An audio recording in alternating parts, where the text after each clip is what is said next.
Lundi 27 février 2023. Gardez-vous de la convoitise. Merci de nous retrouver sur votre chaîne L'Aventure dans la Parole.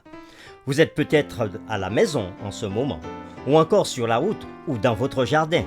Mais quel que soit le lieu où vous vous trouvez en ce moment, nous souhaitons que la séquence de ce jour augmente vos connaissances sur Dieu et sur sa parole. Qu'il nous accorde sa paix et sa grâce en ce jour. Et nous vous invitons à participer avec nous en cliquant sur le pouce et en vous abonnant pour recevoir les notifications chaque jour. En laissant des commentaires sur ce que vous avez compris, ce que vous avez appris. Et en partageant le lien avec vos connaissances. Le texte à mémoriser de cette semaine que nous vous invitons à dire avec nous se trouve dans Luc chapitre 12, le verset 15. Gardez-vous avec soin de toute avarice, car la vie d'un homme ne dépend pas de ses biens, fût-il dans l'abondance. Comment pouvons-nous nous protéger de la convoitise? La charité désintéressée peut sembler étrangère au cœur humain non régénéré. Comment pouvons-nous cultiver l'habitude de faire la charité désintéressée et prendre plaisir à être généreux, nous libérant ainsi de la convoitise? Les réflexions de cette semaine nous aident à répondre à ces questions. Et aujourd'hui, nous le faisons avec la séquence « Une chose dévouée par interdit dans le temps ». N'aimez pas le monde, ni les choses qui sont dans le monde. Si quelqu'un aime le monde, l'amour du Père n'est point en lui. Car tout ce qui est dans le monde, la convoitise de la chair, la convoitise des yeux et l'orgueil de la vie, ne vient point C'était sans du doute Père. l'une des plus grandes époques de l'histoire d'Israël. Après 40 ans d'errance dans le désert, ils entraient enfin dans la terre promise. Par un miracle extraordinaire, les enfants d'Israël traversèrent le Jourdain à sec. Cette traversée à sec était si impressionnante que les rois païens de Canaan perdirent courage et furent consternés à l'aspect des enfants d'Israël. Ceci est dit dans Josué chapitre 5, le verset 1. Le premier véritable défi de la conquête de Canaan fut la ville fortifiée de Jéricho. Personne ne savait que faire pour vaincre les habitants de Jéricho, pas même Josué. En réponse à la prière de Josué, Dieu révéla le plan de destruction de la ville, ceux qu'ils suivirent. Mais ensuite, les choses prirent une tournure décidément mauvaise. Lisons ensemble Josué, le chapitre 7 en entier, et nous répondrons à la question suivante. Que s'est-il passé après la puissante victoire de Jéricho? Et quel message devrions-nous tirer de cette histoire? Nous lisons Josué chapitre 7. Les enfants d'Israël commirent une infidélité au sujet des choses dévouées par interdit. Akan, fils de Carmi, fils de Zabdi, fils de Zérak de la tribu de Juda, prit des choses dévouées. Et la colère de l'Éternel s'enflamma contre les enfants d'Israël. Josué envoya de Jéricho des hommes vers Haï, qui est près de Beth-Avan, à l'orient de Béthel. Il leur dit: « Montez et explorez le pays. » Et ces hommes montèrent et explorèrent le pays Haï. Ils revinrent auprès de Josué et lui dirent: « Il est inutile de faire marcher tout le peuple.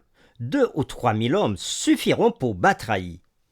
Ne donne pas cette fatigue à tout le peuple, car ils sont en petit nombre. » 3 000 hommes environ se mirent en marche, mais ils prirent la fuite devant les gens d'Haï. Les gens d'Haï leur tuèrent environ 36 hommes.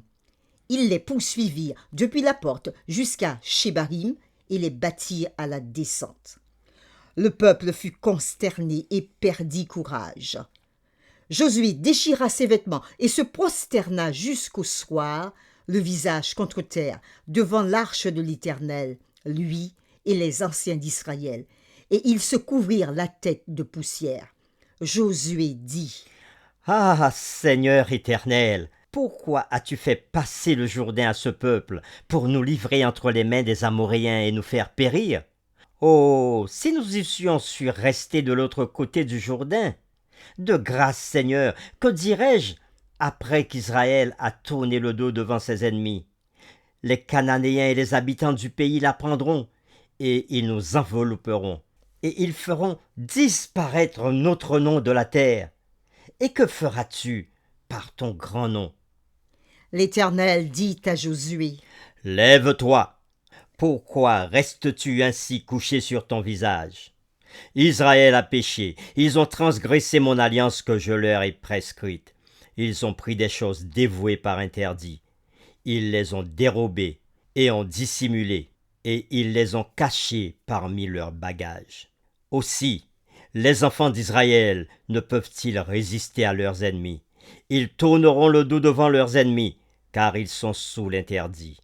Je ne serai plus avec vous, si vous ne détruisez pas l'interdit du milieu de vous. Lève-toi, sanctifie le peuple. Tu diras, sanctifiez-vous pour demain, car ainsi parle l'Éternel, le Dieu d'Israël. Il y a de l'interdit au milieu de toi, Israël. Tu ne pourras résister à tes ennemis, jusqu'à ce que vous ayez ôté l'interdit du milieu de vous. Vous vous approcherez le matin selon vos tribus, et la tribu que désignera l'Éternel s'approchera par famille, et la famille que désignera l'Éternel s'approchera par maison, et la maison que désignera l'Éternel s'approchera par homme. Celui qui sera désigné comme ayant pris ce qui était dévoué par interdit sera brûlé au feu, lui et tout ce qui lui appartient, pour avoir transgressé l'alliance de l'Éternel, une infamie en Israël. Josué se leva de bon matin, et il fit approcher Israël selon ses tribus. Et la tribu de Juda fut désignée. Il fit approcher les familles de Juda. Et la famille de Zérak fut désignée. Il fit approcher la famille de Zérak par maison. Et Zabdi fut désigné. Il fit approcher la maison de Zabdi par homme. Et Akan, fils de Carmi, fils de Zabdi, fils de Zérak de la tribu de Juda, fut désigné. Josué dit à Akan, « Mon fils, donne gloire à l'Éternel, le Dieu d'Israël, et rends-lui hommage. Dis-moi donc ce que tu as fait.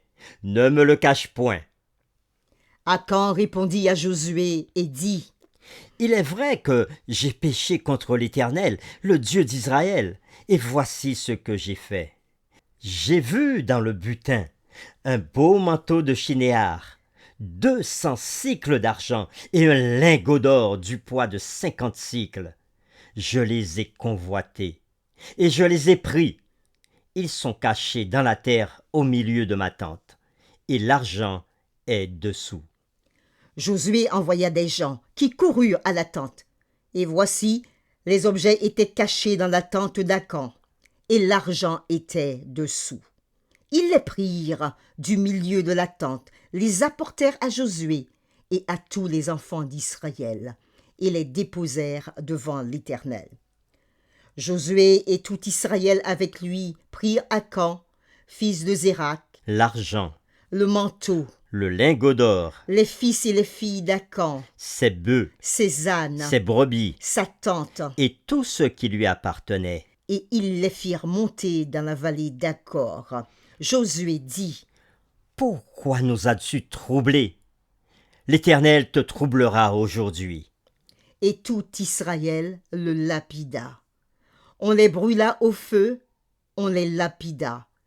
Et l'on éleva sur Akan un grand monceau de pierre qui subsiste encore aujourd'hui. Et l'Éternel revint de l'ardeur de sa colère.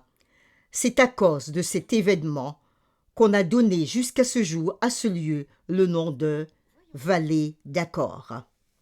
Après la lecture de Josué chapitre 7, répondons à la question: que s'est-il passé après la puissante victoire de Jéricho et quel message devrions-nous tirer de cette histoire? Dans cette histoire, une fois confronté, Akan admit ce qu'il avait fait, disant qu'il avait convoité ses biens. Le mot hébreu traduit par convoiter, shmid, a été utilisé à certains endroits de la Bible dans un sens très positif. Ce même radical apparaît dans Daniel chapitre 9 verset 23 par exemple, quand Gabriel disait à Daniel qu'il était un bien-aimé. Cependant, Dans ce cas, ce mot Schmid était rapporté à une mauvaise nouvelle. Malgré l'ordre clair de ne pas prendre ce qui serait dévoué par interdit, comme nous le dit le texte de Josué chapitre 6, les versets 18 et 19, Akan fit exactement le contraire, jetant du discrédit sur toute la nation. En effet, après la défaite d'Aï, Josué craignait quelque chose.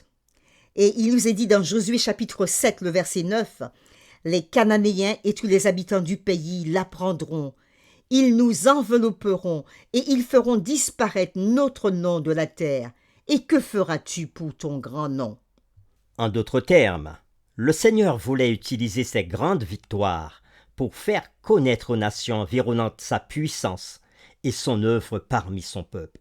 Leur conquête devrait être, d'une manière différente, un témoignage des nations de la puissance de Yahvé.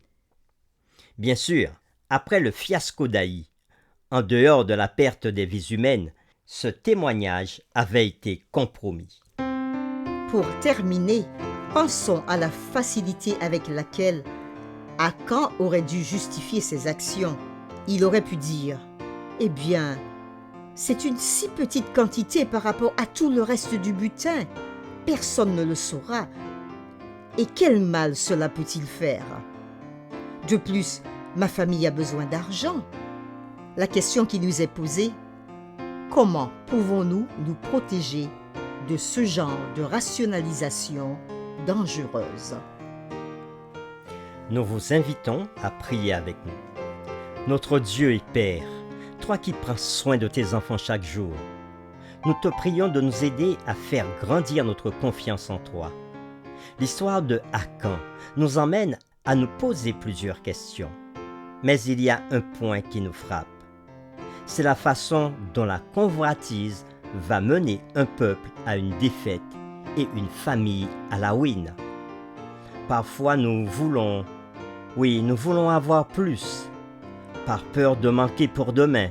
D'autres fois c'est par orgueil, et cela peut nous pousser à la convoitise. Mais Seigneur, protège-nous de ce péché. Nous te le demandons au nom de Jésus. Amen.